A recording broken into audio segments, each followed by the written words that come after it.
First of all, what brings you to the Netherlands? Well, a number of reasons, really. First of all, it's a very major partner for us in the world, in Europe. Not often people recognize that for us today the Netherlands is our second biggest trade partner in Europe after Germany. It's also among our top 5 investment sources. In fact, if you look investments in Europe, Netherlands is the biggest investor in India. So if one looks at it economically, there are very strong reasons. We've had a good relationship, a very important relationship. There are areas like water, agriculture, health, where we've had cooperation. We want to upgrade all of that. But now there are new areas like semiconductors, chips, where Netherlands is a world leader. We are making some big bets on that. So there's a very strong economic case. There's also, I would say, a political, strategic case as well. Big issues of the day: terrorism, multipolarity, strategic autonomy, standing on your own feet in a changing world. So a lot of reasons to come here. We will touch upon all of those subjects, of course, Sure. but when talking to the Dutch government, are you talking bilaterally, or are you also hoping to talk to the EU in a way?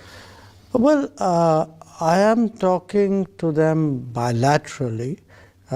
In fact, today I've had a meeting with the foreign minister as well as the defense minister. I hope to see the prime minister tomorrow. But again, the Netherlands is a very important member of the European Union. So anything I say to them bilaterally also feeds into Brussels. So when I speak to the foreign minister and he then walks into the foreign ministers' council in Brussels, it's a way of talking to Brussels as well. But we do engage a lot with Brussels. I hope to be visiting Brussels fairly soon. We have very good relations with the new Commission. I hope to be building on that. Yep. Now, of course, you talk to the foreign minister in the Netherlands, not so much the Minister of Trade. So I guess there is a lot of global subjects to talk about. Is there room for improvement, more cooperation between India and the Netherlands? Should there be more cooperation? Oh, absolutely. There should be more cooperation for a variety of reasons.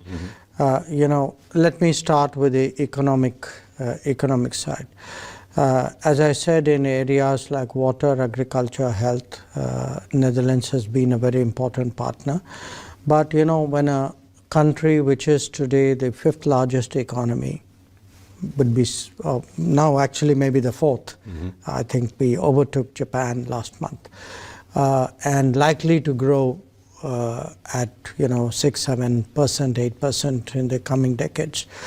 I think our growth, we are looking for partners who have technology and experiences to contribute. Partner for whom this relationship can be a new business opportunity, and the Netherlands is such a partner. So there are traditional areas we want to expand. There are new areas. Today, with world of AI and data, how intense the whole debate about semiconductors and chips have been, and how sensitive it is in a way that countries want trusted partners when it comes to these kinds of domains. Now, we have in the last, for some reason in the past many decades, we had neglected the semiconductor field. We have today, in last few years, taken some very big bets. We have started something called the Indian Semiconductor Mission. And we are right now building our first new big fab, which is underway.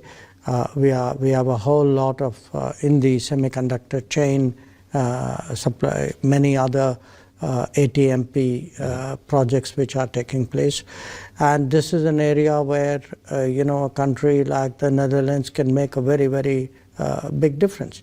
Now, I'll give you the flip side of it. Okay, what can India bring to the table? One of the areas we are strong is people. That if you look at the world is undergoing a shortage of engineers. It's also has a shortage of health workers, many other areas, but relevant to this.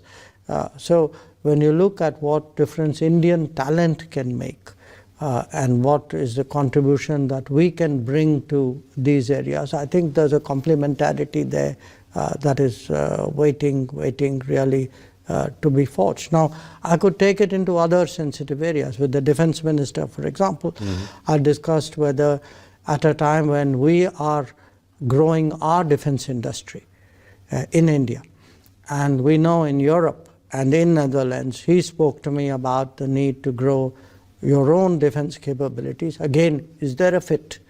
We need to explore that. Yeah, so these are some examples. But also to diversify. Now we buy a lot of weapons in the United States. Yes, we are looking to build them in Europe, but that may take time. So there may be an opportunity for India as a producer of arms. Yeah, sure.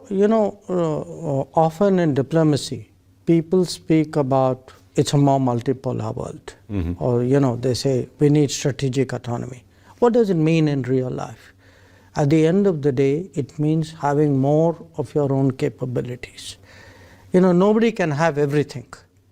But what at least big countries and big groupings like the European Union want, they want to be able to have control and ownership about their basic security needs. That's what makes you feel self-assured and self-confident and able to handle a very volatile world. So in this, as Europe grows, as India grows, I think both of us understand the world is not what it used to be, not even what it was a year ago. Do you feel India and the EU are driven together by this insecurity in the rest of the world?